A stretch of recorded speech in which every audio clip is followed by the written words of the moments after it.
So fucked up. Hello? Okay. Let's go. 엄브렐라에 떨어지지 마라. 어제 어디까지 읽었지? 어제 이전까지 읽은 것 같아요. 오늘 10월 28일 목요일 13시 34분을 지나가고 있습니다. 솔직히 일어난 지는 꽤 됐는데 뒹굴뒹굴 거리다가 며칠 동안 안 한 이거를 다시 하려고 왔어요. 피부 엄청 안 좋아요 지금. 어제 또 지금 셀 다가와서 그런지 모르겠는데 갑자기 새벽 4시까지 잠을 안 자긴 했는데 4시 막 엄청 뭔지 아시죠? 막 땡기는 거예요. 먹고 싶은 건. 달콤한 거랑 땡겨갖고 제 생각엔 이 약간 그 식욕스트 시작된 것 같아요. anyway 그래서 얼굴도 엄청 붓고 배도 엄청 아팠어요. 그 밤에. 왜냐면 먹고 바로 자잖아요. 졸리니까. 근데 그 새벽 4시에 제 위는 준비가 안 돼 있었던 거죠. 그래서 막 엄청 얹히는 거예요. 그래서 잠도 제대로 못 잤어요. 먹자마자 막 위가 딱딱해지는 느낌? 그러면서. But anyway, let's do it. 그러면 오늘 어린 왕자 3장 스트 시작. Let's go. It took me a long time to learn where he came from. The little prince who asked me so many questions. Never... 뭐야? 방구벌레 왔어요. 다시. It took me a long time to learn where he came from. The little prince, who asked me so many questions, never seemed to hear the ones I asked him. It was from words dropped by chance that, little by little, everything was revealed to me. The first time he saw my airplane, for instance, I shall not draw my airplane. That would be much too complicated for me. He asked me, "What is that object?" That is not an object. It flies. It is an airplane. It is my airplane. And I was proud to have him learn that I could fly. He cried out. Then, "What? You dropped down from the sky?" "Yes," I answered modestly. "Oh, that is funny." And the little prince broke into a lovely peal of laughter, which irritated me very much. I like my misfortunes to be taken seriously. Then he added, "So you too come from the sky. Which is your planet?" At that moment, I caught a gleam of the light in the impenetrable... What the fuck is this? At the moment, I caught a gleam of light in the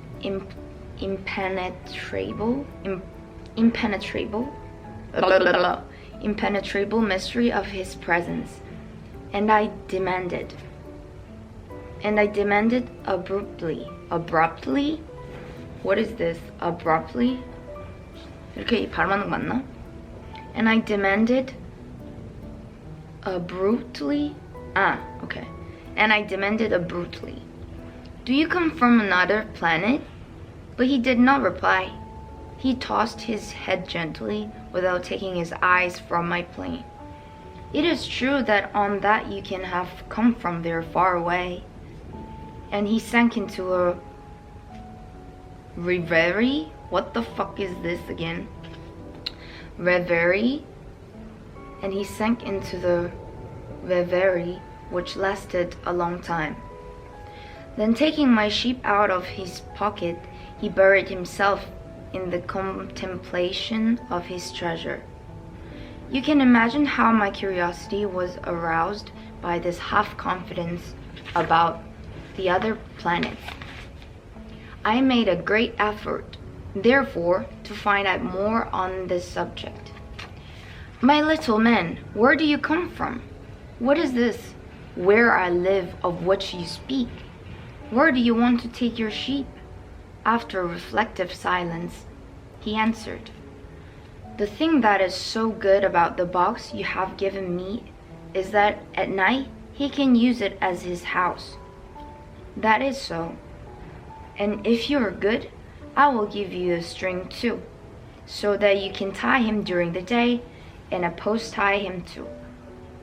But the little prince seemed shocked by this offer. "Tie him? What a queer idea! But if you don't tie him, I said he will wander off somewhere and get lost. My friend broke into another peal of laughter. But where do you think he would go? Anywhere, straight ahead of him. Then a little prince said, earnestly. Then the little prince said earnestly, that doesn't matter.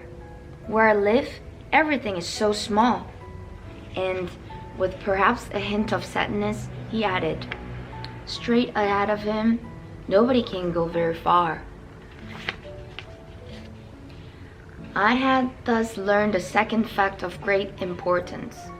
This was that the planet the little prince came from was scarcely any larger than a house. But that did not really surprise me much. I knew very well that in addition to the great planets such as the Earth, Jupiter, Mars, Venus, to which we have given names, there are also hundreds of others, some of which are so small that one has a hard time seeing them through the telescope. When an astronomer discovers one of these, he does not give it a name, but only a number. He might call it, for example, asteroid 325. I have serious reason to believe that the planet from which the little prince came is the asteroid known as B612. This asteroid has only once been seen through the telescope. That was by a Turkish astronomer in 1909. On making his discovery, the astronomer had presented it to the International Astronomical Congress in a great demonstration. But he was in Turkish costume, and so nobody would believe what he said. It's so fucked up. Grown-ups are like that. Fortunately, however, for the reputation of asteroid B612, a Turkish dictator made a law that his subjects, under pain of death, should change to European costume. So in 1920, the astronomer gave his demonstration all over again, dressed with impressive style and elegance. And this time, everybody accepted his report. I have told you these details about the asteroid. It is on account of the grown-ups and their ways. Grown-ups like numbers. When you tell them that you have made a new friend, they never ask you any question about essential matters. They never ask to you, what does his voice sound like? What game does he love best? Does he collect butterflies? Instead, they demand, how old is he? How many brothers has he? How much does he weigh? How much money does his father make? Only from these figures do they think they have learned anything about him? If you were to say to the grown-ups, I saw a beautiful house made of rosy brick with geraniums in the windows and doves on the roof, they would not be able to get any idea of the house at all. You would have to say to them, I saw a house that cost 100,000 francs. Then they would exclaim, oh, what a pretty house that is. Just so, you might say to them, the proof that the little prince exists is that he was charming, that he laughed, and that he was looking for a sheep. If anybody wants a sheep, that is the proof that he exists. And what good would it do tell? And what good would it to tell to them that? They would shrug their shoulders and treat you like a child. But if you said to them, the planet he came from is asteroid B612, then they would be convinced and leave you in peace from their questions. They were like that. One must not hold it against them. Children should always show great forbearance toward grown-up people. But certainly for us who understand life, figures, are a matter of indifference. I should have liked to begin this story in the fashion of the fairy tales. I should have liked to say, once upon a time, there was a little prince who lived on a planet that was scarcely any bigger than himself and who had need of a sheep. To those who understand life, that would have given a much greater air of truth to my story. For I do not want anyone to read my book carelessly. I have suffered too much grief in setting down these memories. 6 years have already passed since my friend went away from me with his sheep. I try to describe him here. It is to make sure that I shall not forget him. To forget a friend is sad. Not everyone has had a friend. And if I forget him, I may become like grown-ups who are no longer interested in anything but figures. It is for that purpose, again, that I have bought a box of It is for that purpose, again, that I have bought a box of paints and some pencils. It is hard to take up drawings again at my age when I have never made any pictures except those of the boa constrictor from the outside and the boa constrictor from the inside, since I was 6. I shall certainly try to make my portraits as true to life as possible, but I'm not at all sure of success. One drawing goes along all right, and another has no resemblance to its subject. I make some errors too. In the little prince's height, in one place he is too tall, and in another too short. And I feel some doubts about the color of his costume, so I fumble along as best I can, now good, now bad, and I hope generally fair to middling. In certain more important details, I shall make mistakes also, but that is something that I will not be my fault. My friend never explained anything to me. He thought, perhaps, that was like himself. But I, alas, do not know how to see sheep through the walls of boxes. Perhaps I'm a little like the grown-ups. I have had to grow old. 5장.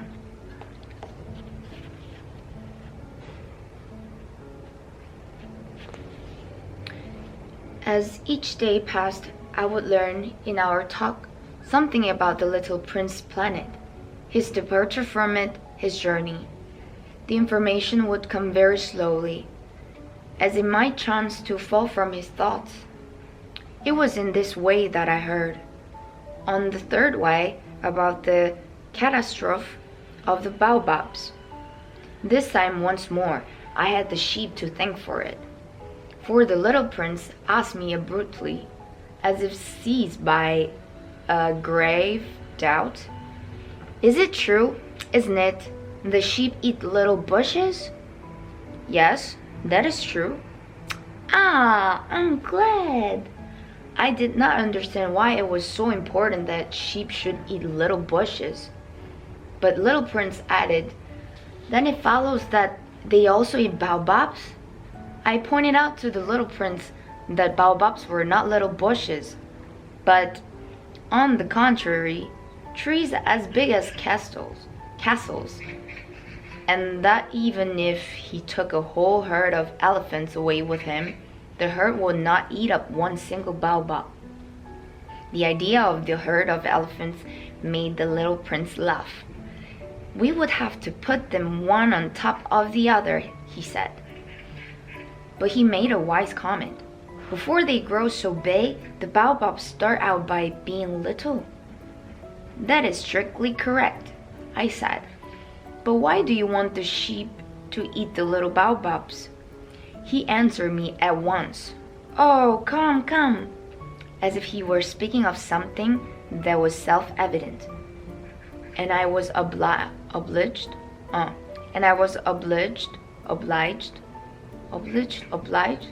뭐라고 읽어야 되지? Obliged. obliged. Okay. I was obliged to make a great mental effort to solve this problem without any assistance. Indeed, as I learned, there were on the planet where the little prince lived, as on all plants, good plants and bad plants. In consequence, there were good seeds from good plants and bad seeds from bad plants. But seeds are invisible. They sleep deep in the heart of the earth's darkness, until some among them is seized with the desire to awaken. Then this little seed will stretch itself and begin, timidly at first, to push a charming little spring inoffensively upward toward the sun. If it is only a sprout of radish or the spring of a rose bush, one would let it grow whenever it might wish. But when it is a bad plant, one must destroy it as soon as possible. The very first instant that one recognizes it. Now there were some terrible seeds on the planet that was the home of the little prince, and these were the seeds of the baobab. The soil of that planet was infested with them. A baobab is something you will never be able to get rid of it if you attend it too late. It spreads over the entire planet. It bores clear through it with its roots.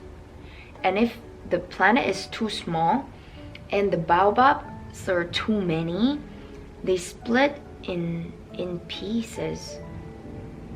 It is a question of discipline. Discipline, the little prince said to me later on. When you've finished your own toilet in the morning, then it is time to attend to the toilet of your planet. Just so, with the greatest care. You must see to it that you pull up regularly all the baobabs at the very first moment when they can be distinguished from the rose bushes which they resemble so closely in their earliest youth. It is very tedious work. Tedious? Wow, it is very tedious work. The little prince added, but very easy. And one day he said to me, "You ought to make a beautiful drawing, so that the children where you live can see exactly how all this is. That will be very useful to them if they were to travel someday. Sometimes," he added. There is no harm in putting off a piece of work until another day. But when it is a matter of baobabs, that always means a catastrophe. 이거 catastrophe라고 해야 되나? catastrophe인가?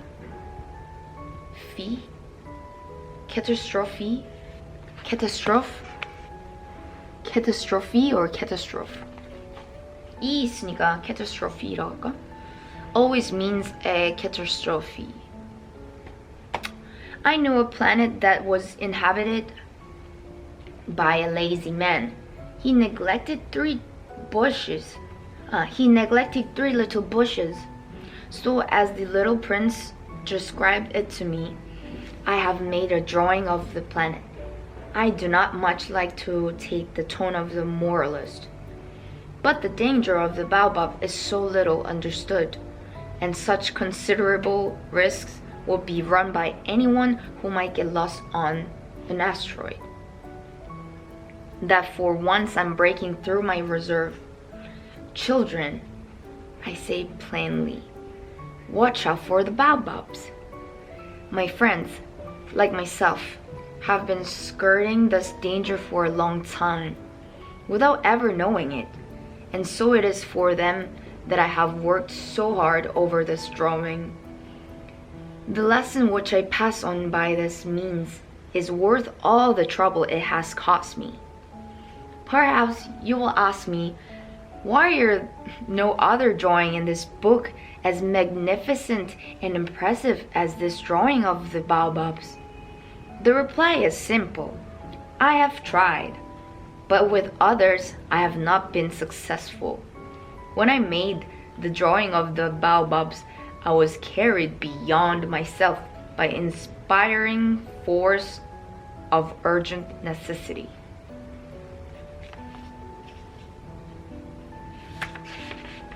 The baobabs.